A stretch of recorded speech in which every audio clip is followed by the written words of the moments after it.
No senator left behind sa 19th Congress. Lahat daw sila nag-request ng mga proyekto sa ilalim ng 2025 National Expenditure Program o NEP.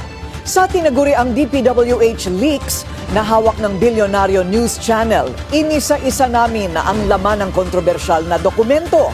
At narito ang unang bahagi ng exclusive agenda report ni Joash Malimban.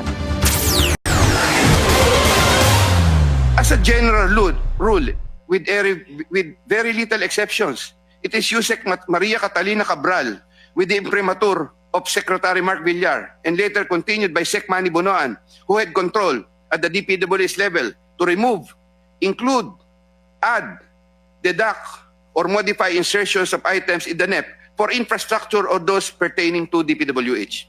November 14, 2025, nang idetalye ni former DPWH Undersecretary Roberto Bernardo ang umano'y sistema ng korupsyon sa budget ng ahensya.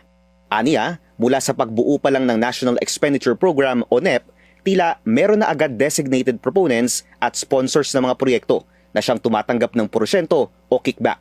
Ang isa sa mga umano'y architect ng sistema, walang iba kundi ang yumaong si former DPWH Undersecretary Maria Catalina Cabral. Yusek Cabral would tell me that she would communicate and meet legislators to inform them of the amount of their allocations and ask them for titles of projects that they want to include in the DPWH budget.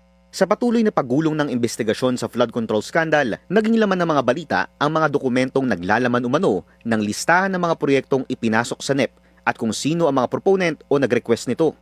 Nakakuha ang Bilyonaryo News Channel ng kopya ng umano'y DPWH leaks. Nilalaman nito ang listahan ng mga senador na nag-request daw ng mga proyekto at ang detalye ng mga proyektong ito para sa 2025 NEP. Para sa unang bahagi ng aming report, ilalabas namin ang lahat ng mga senador na nakapaloob sa DPWH leaks. Pinakamaraming requested projects umano si former Senator at ngayon DepEd Secretary Sonny Angara na proponent ng 105 projects sa 2025 NEP.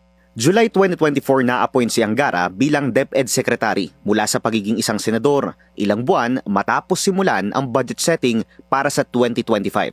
Pumapangalawa si Senator Cheese Escudero na may 34 projects. Ikatlo si Senator Joel Villanueva na may 30 projects. Ikaapat si Senator Amy Marcos na may 28 projects. 14 projects naman ang nakalaan para kay Senators Alan at Pia Cayetano. 11 projects para kay Senator Mark Villar. 11 projects din para kay Senator Grace Poe. Tig-siyam sina Senators Raffy Tulfo at former Senator Bong Revilla. 7 para kay former Senator Coco Pimentel. Tig-6 naman sina Senators Migs Zubiri at Jinggoy Estrada. 5 projects each para kina Senators Bongo, Bato de la Rosa, Lito Lapid at former Senator Francis Tolentino. 4 projects each for Senators Loren Legarda, Win Gatchalian at former Senator Nancy Binay. 2 projects each for Senators JV Ejercito, Robin Padilla at former Senator Manny Pacquiao. Isa naman para kay Senator Risa Hontiveros. Inappropriate intervention ang pagre-request ng isang politiko ng proyekto habang binubuo ang NEP. Ayon yan kay former Yusek Bernardo dahil dapat na manggaling ang budget proposal sa mga opisyal lamang ng DPWH. Corroborated ang nakuha naming mga dokumento ng sworn affidavits na isinumite ng ilang dawit na DPWH official sa flood control scandal. Tugma ito sa mga inilistang proyekto ni Bernardo na pinanumpaan niya sa Senate Blue Ribbon Committee hearing, maliban sa mga nabanggit nitong proyekto na produkto ng mga umano'y BICAM insertion.